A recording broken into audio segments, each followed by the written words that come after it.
back to Film in Minnesota. I'm your host, Alan Tracy. And I'm Rahana Power. And today we have Jatin Setia with us. Welcome, Jatin. Hey, thanks for having me, you guys. It's been a minute since I've seen you and talked to you, so I appreciate this. Thank you. Yeah. We are excited to have you on. There's so much to talk about, so much coming up, happening right now. So I won't take too much time to make everyone wait. But we do have one really important thing that we have to get to before we jump into film. Jatin, can you tell us about a fun, interesting talent that others may or may not be super aware of about yourself? Oh boy. I have a few. I am a talented man, I must say. But that said, most people, I would say, I think the only people that know I can do this is my wife and my son. And my son is 7. And when I did it for the first time in front of him, he left the room and came back, and now he does it as well. So I have no idea if this thing is genetic. I know I did not get it from my dad, but apparently my son can also do this. So I can burp on command. Oh, love this. It's just a thing that I can do. Again, it has absolutely no use whatsoever. Like not even in a fun way, like you're hanging out with your buddies and you're like, look what I can do. I mean, people are like, again, is it a gross thing? Everybody burps, right? Yeah. Everybody burps, but that's I natural. can burp. Again, I'm an actor as well in town, so I asked my agent, I'm like, is that a special talent I should put on my? And she was like, I think we should stay away from that. But I'm glad I know this. So there you go. You never know when that could come in handy. Right. That could attract the wrong kind of roles, maybe. I don't know. If you're an actor, a role is a role. You just embody it. So, at the end of the day, if that's going to get me paid, I'll do it. Sure. Yeah. That could be the one thing that makes you stand out from somebody else. And they're like, we want that guy. We want that guy in the back to have the most obnoxious burp. And we might do this 7 times. So he's going to have to just keep doing it. Phenomenal. I love it. I'm that guy. So if there's any agents out there or talent scouting, I'm there. I'm your guy. Can we hear it? Can we hear Is it appropriate to hear it? Yeah, Is it why okay? not? I think it's fine. Yeah, I think so. Awesome. It's just a thing. That's a solid burp, too. And again, my son, when I did it, he literally left the room. 5 minutes later, comes back, and he wouldn't stop doing it because he's 7. Wow. And that became his thing. So, so there you go. So hopefully that's the first time anybody's ever done that in your show. It is. It totally is. That is phenomenal. And I feel like your son would probably disagree in saying that it's not something that your friends think it's cool, because I'm guessing his friends probably would be like, this is the best. And now they're all trying to do it. You're right. He is a superstar because of this weird talent that was passed on to him. So cool. Very cool. Well, Jatin, we know you're busy right now with the Twin Cities Film Fest. Where to start with this? Let's start with now first, and then we'll work our way back. Like, how are you guys doing now with the festival after last year and everything that's been going on? How have you guys been managing, really? Yeah, it's a really good question. The festival, at this time of recording, we're about 2 weeks away. This is crunch time. And for us, this is our 12th year. So, we've been doing this for a long time. And it amazes me how much talent continues to bubble up regardless of a year. And obviously with the most challenging years that we've had over the last couple of years, one of our mantras at the festival is meet your audiences where they are and where they live. do not stay stale. Do not say to anybody that this is the way it is, because it's not. It's never the way you think it is. It's always, you always have to evolve. So last year, obviously, with the pandemic, it hurt the hospitality industry more than anything. It hurt people gathering. And I think that's what people really felt, was missing out on that community, that physical presence. Right. Even though it was good for some people, I think a lot of people needed that time to just settle into who they are. Mm-hmm. I've talked to several of my business partners around the festival, and people are like, I've been working nonstop for 30 years, and this was a blessing in disguise. So you always, we always look at the positive.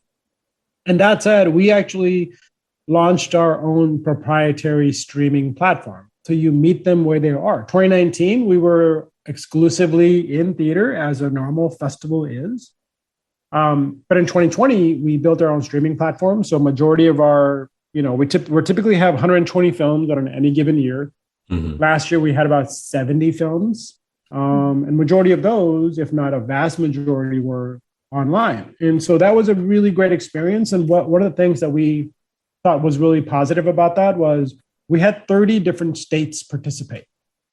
Oh, cool. Right? So more than half the country, people in those states participated in the festival. And that's, again, a lot to do with the content creators who were premiering the film of. We weren't doing it in person, so they didn't come in. But they were able to have watch parties at their own homes with their friends and family. They spread the word. Mm-hmm. So I thought that was, again, if there was a silver lining, that was it. As we stand now, we are hybrid. So we are half in person and half online. And the online component is here to stay, you guys. Like, we're not going back, right? The offerings online is part of the Twin Cities Film Fest moving forward.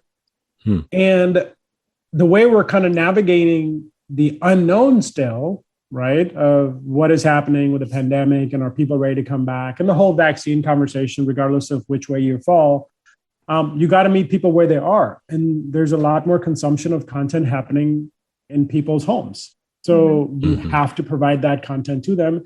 And our filmmakers and our content creators have been absolutely amazing in saying, you know what, we would love an in-person screening. However, being part of your festival is amazing. Yes, you know what, why don't we do an in-person and online component? Some filmmakers are like, you know what, don't worry about the in-person. I'm from LA anyways. Let's just do it online. So negotiating we have 120 films this year. So we're back in full force. So negotiating independently with each of these filmmakers, trying to make the best of the best happen. And we're trying to be as safe as possible. So we're following all the state and city and CDC guidelines. So I know there's a lot of venues out there in town that are requiring vaccination cards and negative COVID tests, even for the audiences. We didn't want to go that far. We feel that the only thing that we're going to require on our end is masks, regardless of your vaccination status. There's no judgment. We just want to be as safe as possible. So we're just going to require masks for any in-person screening. Now, if you're eating a popcorn, of course, take your masks off.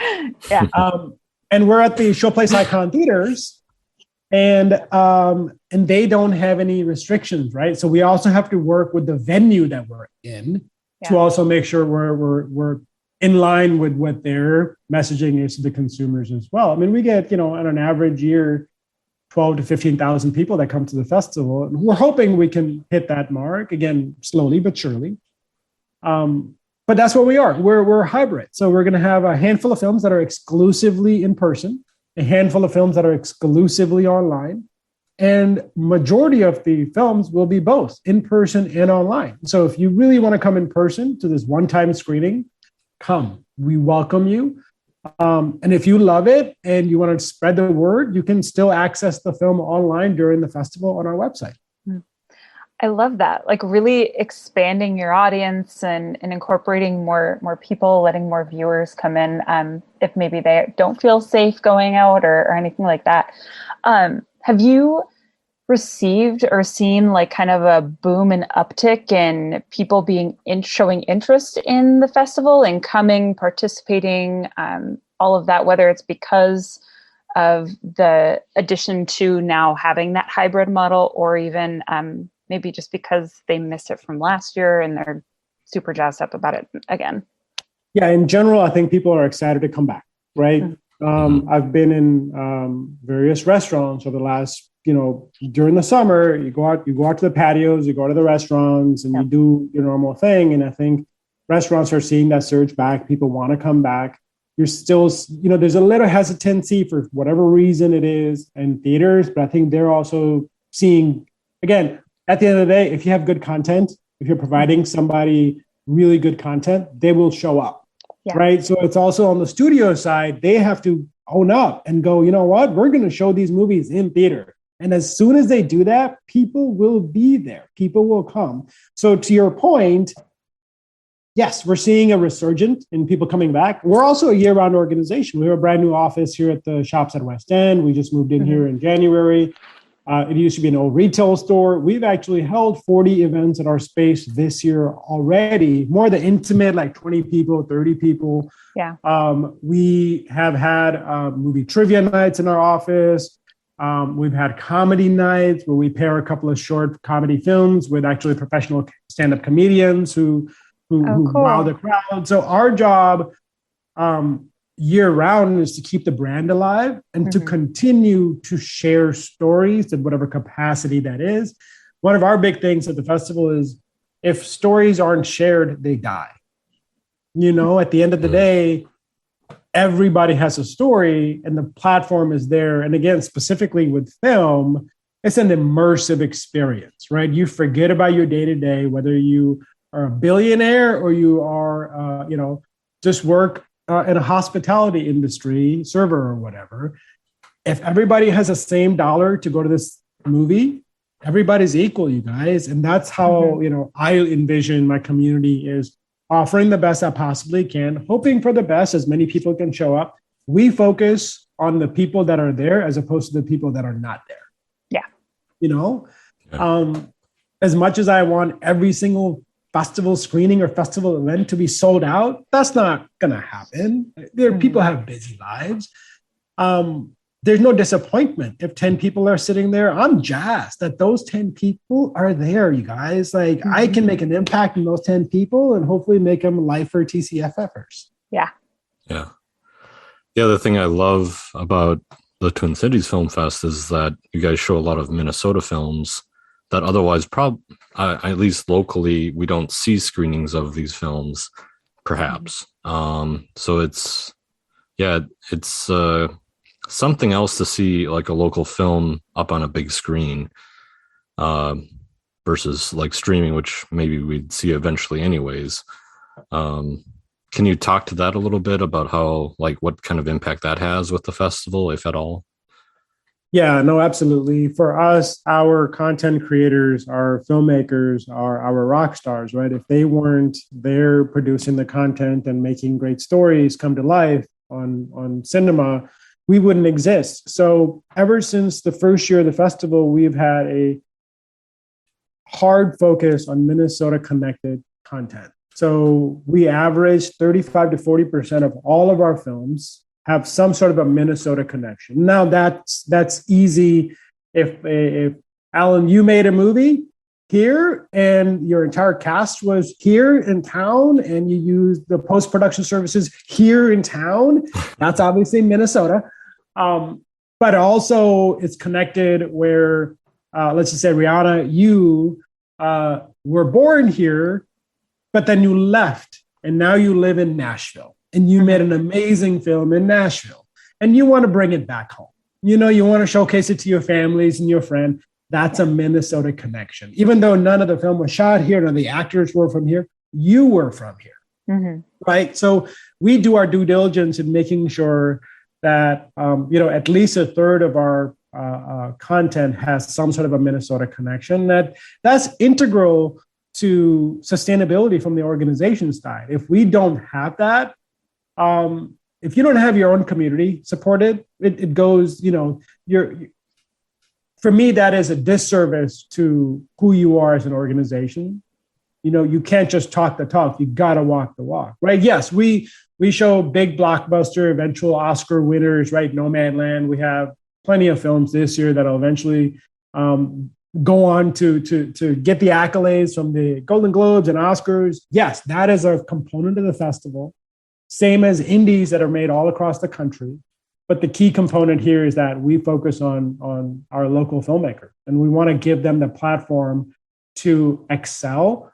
We're always innovating. And I think over the last 3 years specifically, we've had 7 different films that have premiered, local films that have premiered at our festival that now have distribution through us. So we've actually connected them with distributors, and they've, and again, that's the golden egg, right? For any filmmaker out there. Yes, showcasing your film at a festival is amazing, and it's a weight off your shoulder. You're able to showcase it, right? But at the end of the day, what is it doing afterwards, right? You can do a festival run. You can try to do a self-distribution thing. So for us in our organization, we always want to continue doing more and more and more and more.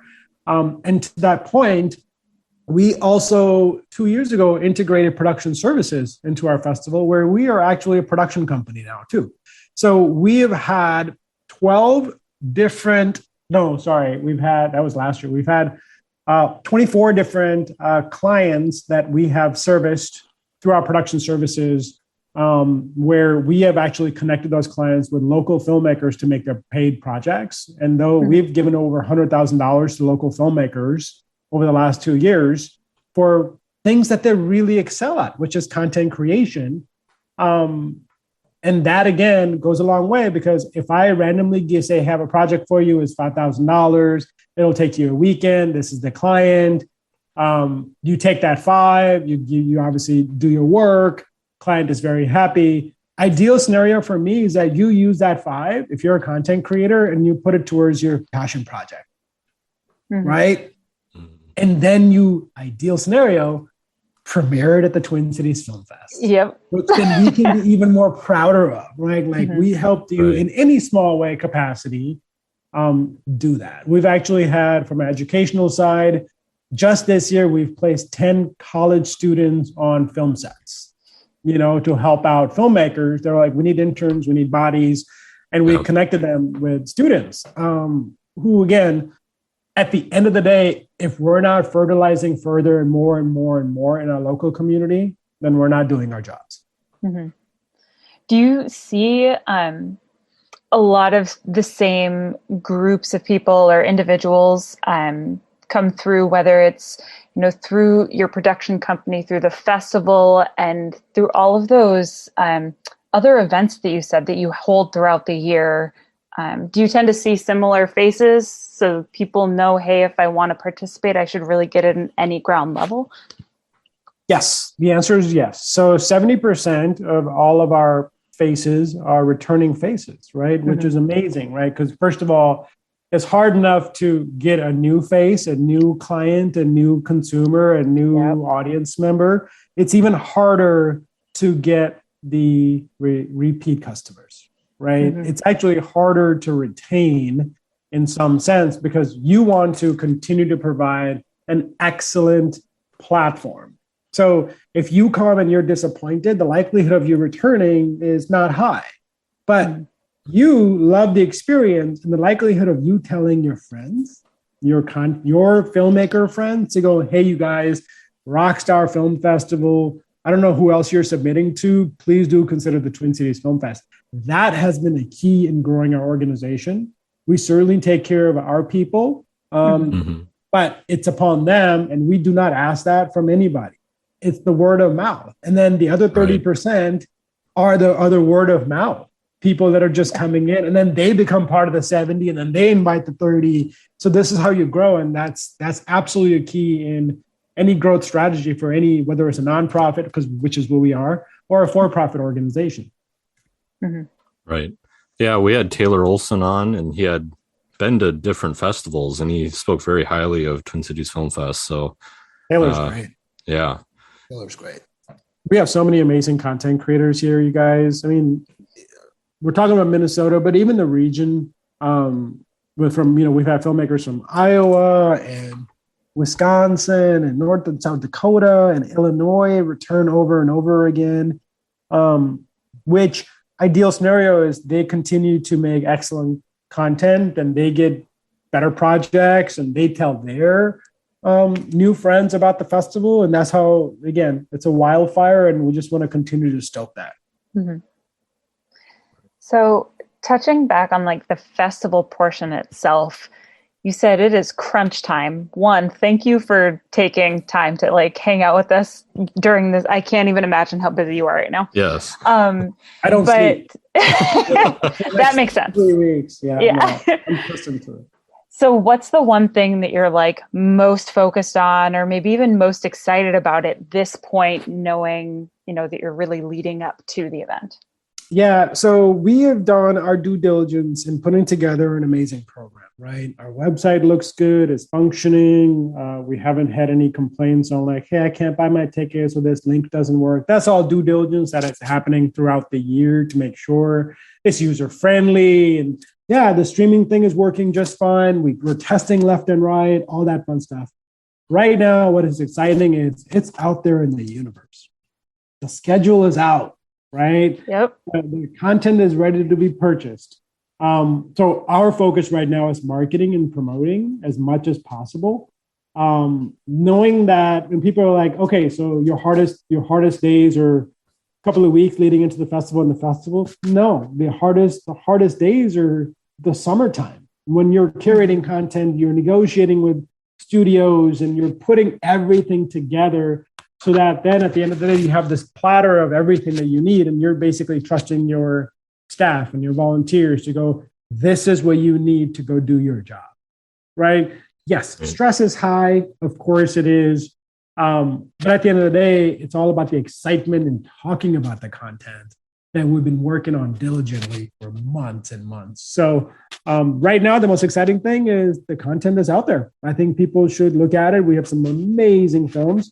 Something for everybody. If you want to just chill, relax, watch a romantic comedy, we got that. If you want to be scared, we got horror movies. If you want to be moved, we have amazing documentaries. If you just want to be seen and be heard, we have our Her series, our LGBTQ series. We have our Out series, our Empower series focusing on mental wellness this year. I'm very proud of the programming. And at the end of the day, what makes me happy is in 2 weeks, we're going to kick it off and I'm going to see so many faces, the 70 and the 30. And I love that. Normally during this time also, we see like chances to meet filmmakers and such. Is that still a component or is that kind of been, put to the side due to, the situation that we're in now? So yeah, it's a really good question. The way that's a top of mind conscious thought. We want to make sure that every single film that we're curating in person, specifically in person, has some sort of a post-film component attached to it. And ideally that is the filmmaker, right? That is there or individuals from the film who worked on the film. But like you mentioned, we're in these weird times where there's no requirement, right, to be at your screening. The way we've stacked our programming this year is being that top of mind, is that a lot of our indie filmmakers from across the country are not able to fly in, right, based on various reasons. Mm-hmm. So we've negotiated with them to do post-film Zoom Q&As so that there is still a presence. Right. Yeah. And after the online screening, you get a Q&A with me and person X, or artistic director with person Y. I know there's not really a direct interaction with the audience, but we've been doing it for so long. We know exactly what our audiences, I think, would ask. So we'd certainly ask those questions. And for the in-person, the way we stacked it is a lot of the studio films and a lot of Minnesota connected films, because all those Minnesota filmmakers live here. They're able to come. So I would say 60% to even 80% of all of our screenings have a post-film discussion with filmmakers present. which is amazing, right? And at the end of the day, that's what you want. That's where the energy is. These filmmakers have been waiting a year and a half, 2 years to showcase their work. So they're excited. Their families are like, finally, you're done with this. Let's see this. Yeah. That's actually one of my favorite things is we get calls or emails every once in a while, from older folks whose grandson who made this movie, or they're in this movie. They're like, hi, I'm looking for this one movie. My grandson is an actor, and they say the name of the actor in the movie. And we're like, my team is like, Jatin, who's this actor that she's talking about? And what movie is this? So we go hunting into, okay, wait, what did she say? Who's the actor? What's the film? Oh, he's that guy. Then we again walk them through the process of buying tickets. That's exciting.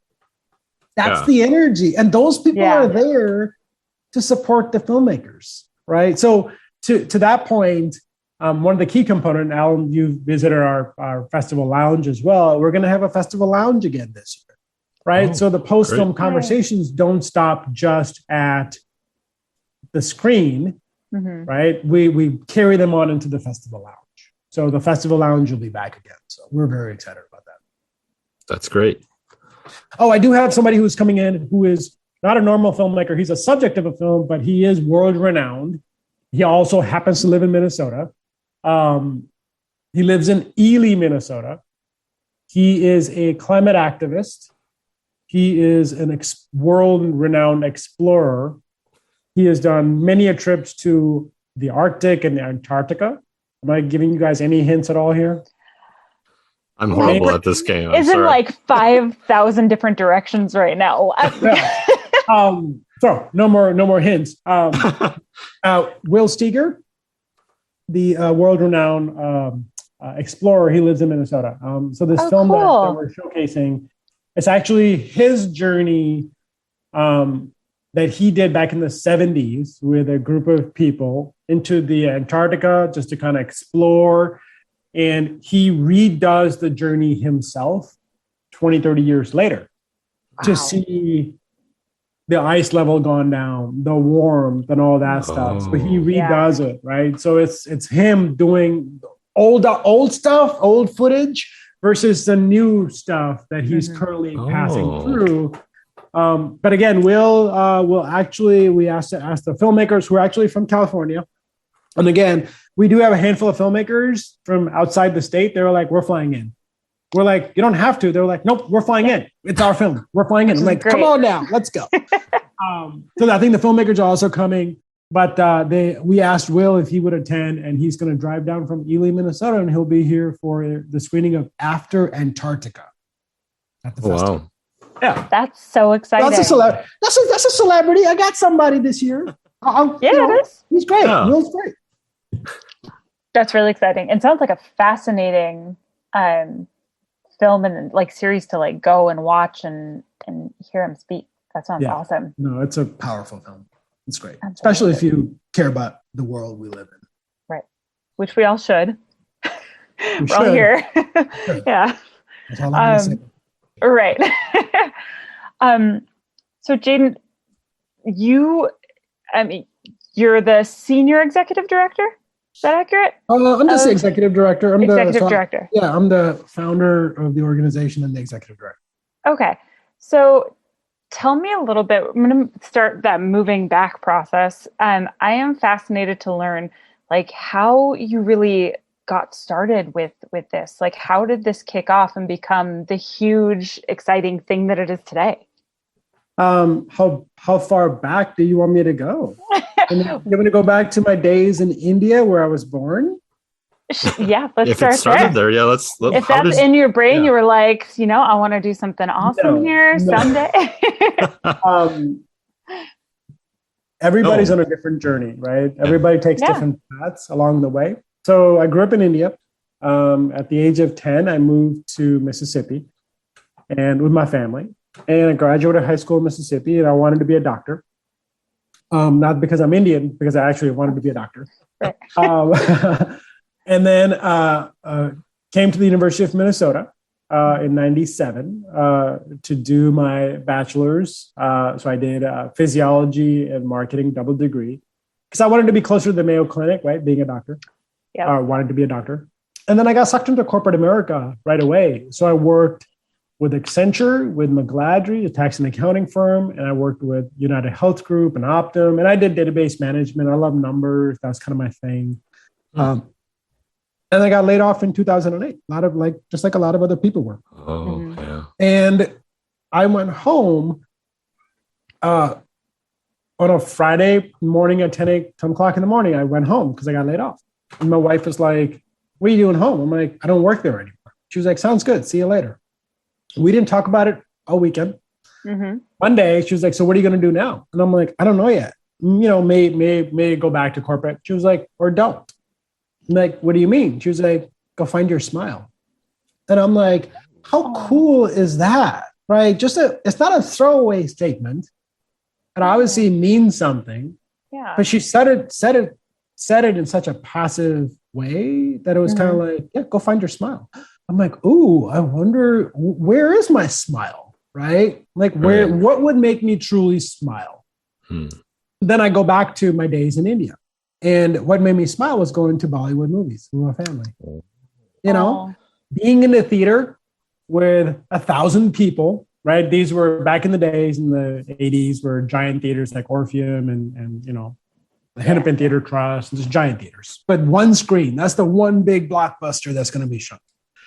And for me, that brought me joy, and I realized that every time I wanted to smile, my go-to was movies. So in Mississippi, in Minnesota, every time I wanted to smile, I'd go to movies. If I was alone, I'd go to a movie to pass time. If I was with friends, I would recommend going to movies, right? Yep.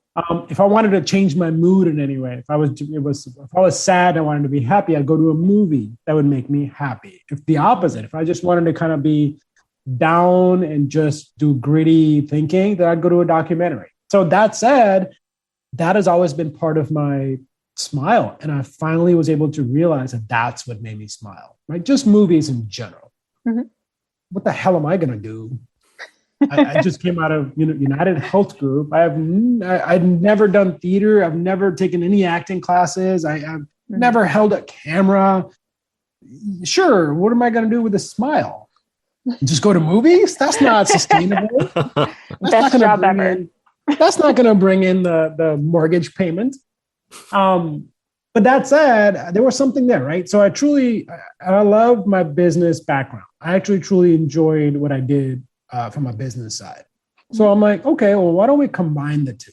My love for cinema and the business aspect of it. Well, the only thing that came to mind was film festivals. Because I'd gone to festivals across the country over a decade visiting friends. And when they would, again, what brings me a smile? When they're at work, I would go to watch a movie at a festival that was happening in their town, right? So I'm like, okay.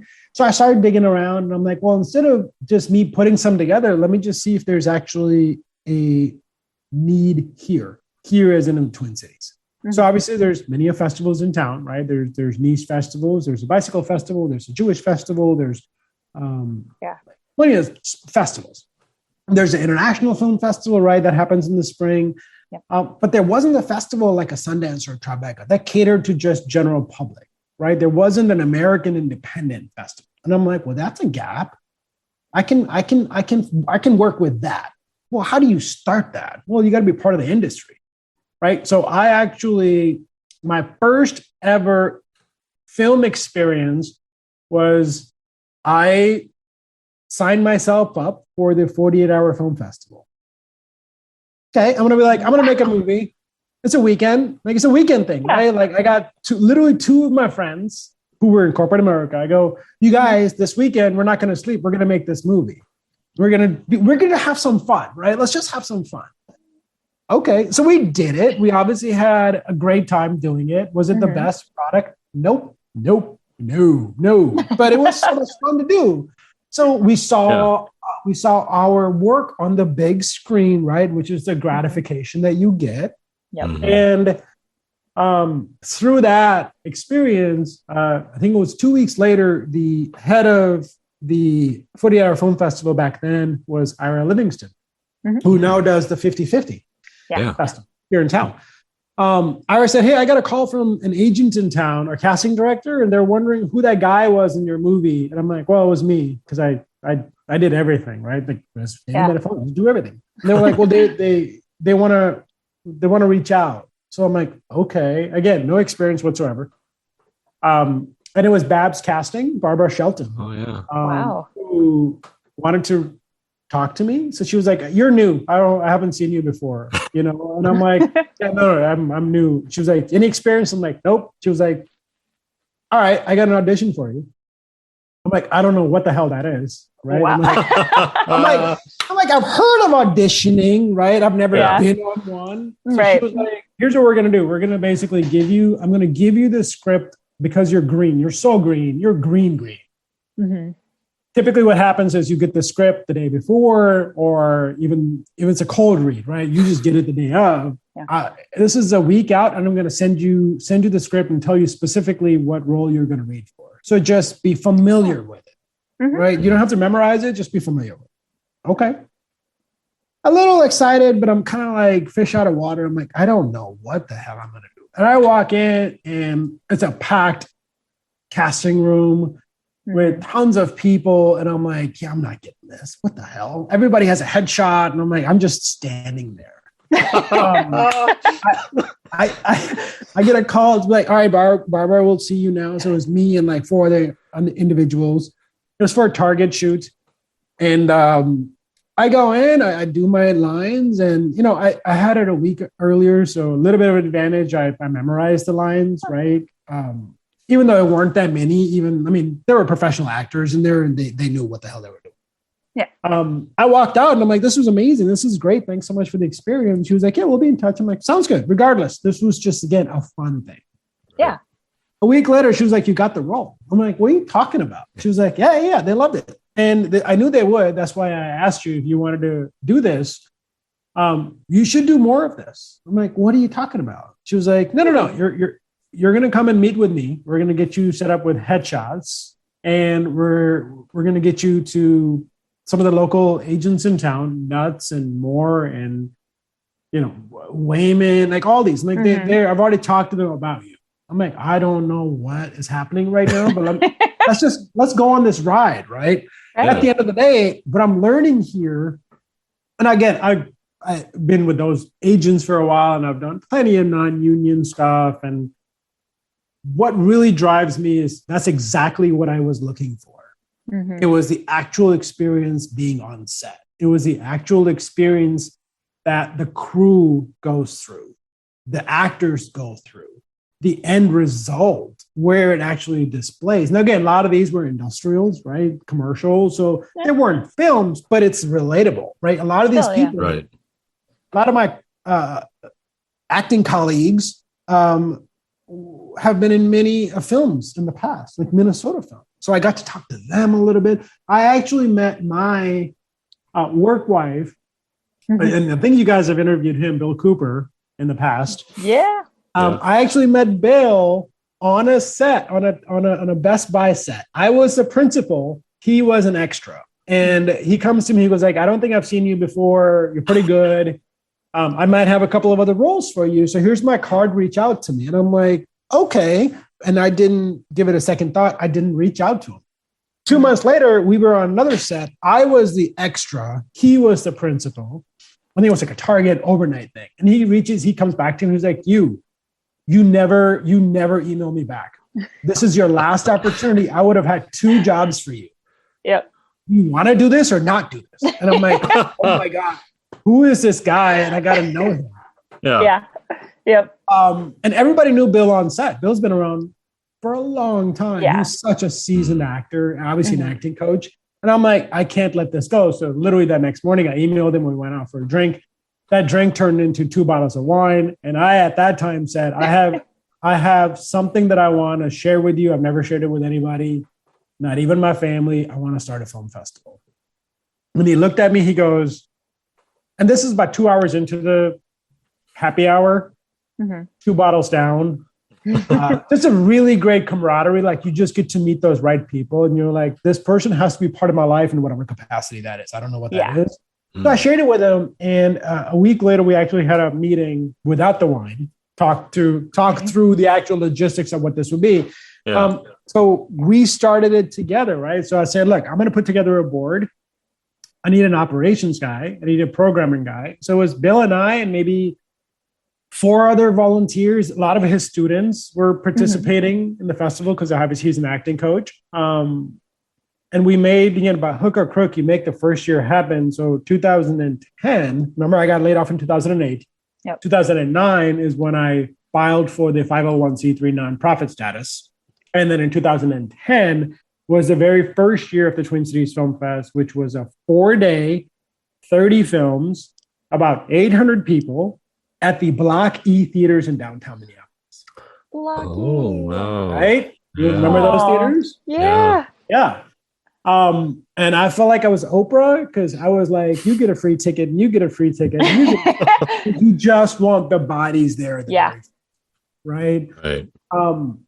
Obviously, the second year, it was obviously great response and reaction from filmmakers and everybody that was involved. They were like, we're going to do it again. So the Icon Theaters reached out to us like, hey, we heard really great things. Would you move your festival here into St. Louis Park? And I'm like, you know what? I actually live in St. Louis Park. I live 2 blocks away from the Icon Theaters. Oh, nice. Yeah, why not? But if we're going to do this now, mind you, for the first 5 years of the organization, nobody in our organization got paid, even $1, including myself. So I had 4 part-time jobs at the same time while running the first 5 years of the Yeah. I mean, talk about finding your smile. Right? Yeah. So you're used to being busy. This crunch time is nothing for you then. Well, I mean, the answer is yes, it's nothing. But the answer is also no, because we're always innovating and expanding. I'm putting more and more and more things on our plate on a regular basis. And that's not to stress out my staff. Yeah. It's to stay relevant. Right? At the end of the day, if you're not moving forward in our organization, you are moving backwards. Yeah. So how can you continue to enhance? So after the first 5 years, we're like, well, this is a year-round thing. We can do this, we can do a screening one-off here. So we've now had 5 years of amazing filmmakers that have come through, and now they're making their second and third films. And they're like, hey, we can't show it at the festival. We got a distribution thing, but we'd love to do a screening with you in April. So we started doing one-off screenings for these filmmakers and packing the houses. We're like, this is a thing now, right? Like we're a thing. We're no longer nascent. Then you're going to get more, again, we're a nonprofit. My funding comes from 4 primary sources. My top one is my sponsors, my corporate partners. They come in from branding side and just being part of the community. My second one is private donations. I'm a 501c3, so it's a tax write-off. Just like you would give to NPR or anybody else, we're a tax write-off organization. Then we have gotten grants, right? State Arts Board, obviously now more than in the previous years. Because again, longevity goes a long way in getting those grants. And then ticket sales. At the end of the day, ticket sales, whatever I make in ticket sales, it pays for the theaters. Yeah. Essentially. So it's not really like I'm not swimming in dough. Everything that we do, every money that I raise, it goes back into the organization, whether it's personnel, paying them as equitably as I possibly can, which is we're not there yet. I want to make sure that's the next thing that I hit on in the next 5 years, to start paying people equitably what they're truly worth. And that's my job. As the head of the organization, I have to go out there and hunt that money to do that. So I think that's where business background comes into play. Right. Again, I think 80% of businesses fail within the first 2-3 years. Yeah. Right. And it's even higher for nonprofits. So for us to be our 12th year, we're here to stay. Obviously, we're not going anywhere. This is crunch time.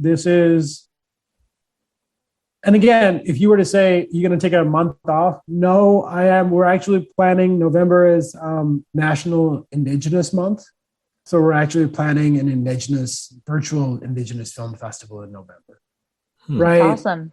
So we are not stopping. It's always something. In January, we always do a Minnesota Shorts showcase. Mm-hmm. So all the films that we really wanted to get into the festival, they're fantastic, but we were restrained by the blocks of films that we can show and all that.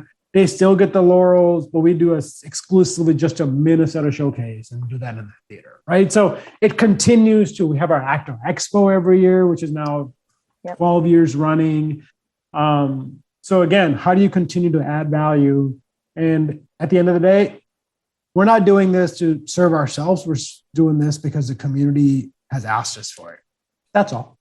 Mm-hmm. Yeah. So hopefully that gives you a big background on where I came from and how I started the festival. I love it. Yeah. It's good to hear the origin story of Jatin. Yeah. But, at the end of the day, people were like, are you going to keep doing this? I'm like, as long as I'm smiling, you guys. Right. The minute I stop smiling, the minute this becomes work, quote unquote work, then it's time to move on and hand this off to somebody else who would smile waking up this way. I work harder. I sleep less. I get paid a third of what I'm supposed to be getting paid. Yep. But I'm the happiest person when I wake up in the morning that I know. Besides my wife, who's always just been happy. She's an artist. She's a dancer. So we have a 7-year-old. So, we're trying to instill in him. Obviously, you got to do your homework. Obviously, you got to do all that basic stuff. But what makes you smile and hang on to that for the rest of your life? And again, smiles change as you get older. Other things become your smile. So it's not just the one thing. And I've done commencement speeches and I've done corporate talks, and people are always like, what's your thing? What's your shtick that you're going to talk about? And I said, find your smile and hold on to it. Mm-hmm. That's it. I love that. And I can talk for an hour about that, and I can get you involved. Like my audience is involved. I mean, that's a truly interactive thing. And no answer is the wrong answer ever. Because that is your smile. Mm-hmm. Now, if you don't want to share what makes you smile, that's also your prerogative. You don't have to share it, but don't let that go. Yeah, I love that. I feel like I want to get that like tattooed or something. Like just never forget. Yeah, that's really sweet.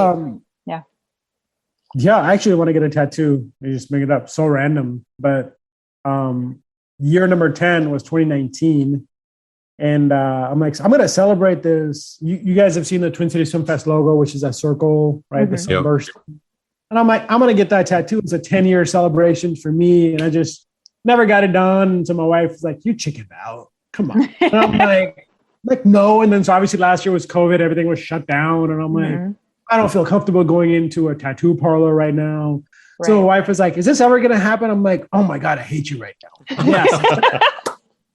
I don't have tattoos, but I think, again, when you think about what makes you smile and if you can leave a legacy, this is honestly at the moment, it's my legacy, right? I'm going to try to build on it. I'm going to make sure that it's the best I can possibly have it. And it's a reminder.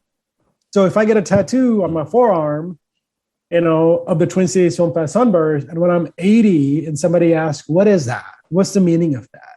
It's going to make me smile as soon as I start talking about it. Yep. Right. I actually had a question for you on that because it does look like the India's flag, right? The sunburst. So it's close. I have a story about the sunburst too. So when we first got going, we met with a couple of agencies in town, branding agencies. And they asked these bigger philosophical questions of, okay, you're just getting going. Who are you? What's your stake in the game? What's your stake in the community? Come back with those generic answers, and we'll try to formulate that into a brand or a logo or whatever. Right. And one of the first things that we said was, we're a seed that's going to grow. Right? That's all we said. It's like, we're a seed right now, but we're going to grow. So, and again, we give them some other answers and color, and like, they're like, literally, what's your favorite time of the year? I'm like, I love the fall. Fall is my favorite time of the year. Yeah. They're like, is that when you're going to hold a festival? I'm like, yep, I'm going to hold a festival in the November time. They're like, sounds great. And they came back with the sunburst, and they were like, okay, And I looked at it, I'm like, oh, is this the sun or is this a film, like a film projector kind of a thing? Oh, And they were like, sure. And I'm like, no, that's not, I'm asking the question. I'm not, you're not just supposed to say sure. Right. They're like, it's technically again, this is their story. And I bought it. They're like, the Minnesota tree is a pine. Mm-hmm. So this is a cross section of a pine tree, and a pine is a seed, and the pine tree grows. Oh, cool. And it also looks like a projector, and it also looks like the sun, and it also, I'm like, whoa, blew my mind, right? Yeah. And then I went back, and my mom said, that looks like the circle in the Indian flag. Right. Mm-hmm. And I'm like, and by the way, that circle in the Indian flag is actually a cotton spinner. That Mahatma Gandhi, he was known for spinning cotton in his free time. He would make clothes for homeless people. So that's what that Indian, the little thing in the Indian thing is, actually a cotton spinner. Old school. So so my mom brought it up. My mom was like, that looks like, thank you so much for honoring your heritage. And I'm like, you're welcome. Since then, I've told her that wasn't the origin. It's just amazing luck that it also resembles. Yeah. An absolutely wonderful coincidence. Yeah. Love that. There's wonderful coincidences all over the place, you guys. You just have to keep your eyes open for it. No kidding. Right. And Jaden, do you have joy. There's more joy than you think there is. Mm-hmm. Yeah. Do you have anything else you'd like to add? You know what? I'm going to ask you guys a question. You guys threw me with the loop with the very first one when I had to burp for you guys. Never had that happen ever on an interview. That said, we run a very professional podcast here. Yes. I'm not going to ask the same question. However, I am going to ask, and I'll ask Alan, I'll ask you first. What is one of your favorite films and why? Rihanna, you're going to get the same questions. You get a little bit of time. But again, not like, so here's what I'm talking about, right? It's, again, people are streamed now, but back in the TV days when something was on, you would just like, oh my God, I love this. And even if it's halfway through the movie already, you would just, it's that kind of film that just, you're just going to stop you on your tracks and you're going to go, I'm going to finish this. So Alan, what's one of your favorite films? One of my favorite films is The Matrix. Definitely. Yeah. Just the first one or all three of them? So I'm assuming I liked all three. Yeah. I mean, you're excited about the fourth one coming up? Yeah. Hesitation because we don't know what's going to happen. No, I love it. Right. Rihanna, your turn. My answer isn't like a deeply it's not supposed to be. It's like okay. So I would probably say Moneyball. Yeah. Honestly, that's something that I can watch a million times over and never get sick of it. I actually have the playlist, like the score from it on my Spotify and listen to it when I want to like relax. Yeah. It just brings me joy. I have most of it memorized. I love it. Yeah. I ask that question quite often. And I've never gotten Moneyball. I have gotten Matrix. And people are like, well, what's one of your favorite? No, but I have obviously a lot, but Shawshank Redemption, Fight Club. There's certain things in these movies. The acting is phenomenal. Obviously, the writing was just spot on. Yeah. One of the more recent one was The Big Short. Right, the way that flowed was just amazing. Mm-hmm. But anyway, so I'm thanks for letting me ask you a question. I guess the only other thing that I would say is I'd encourage everybody to go check out the lineup. The festival is October 21st through the 30th. Like I said, it's in person and online. And we're trying to keep it as equitable and accessible as possible. So 7 or even 9 films in our festival are absolutely free to watch. You don't have to do anything except just hit play.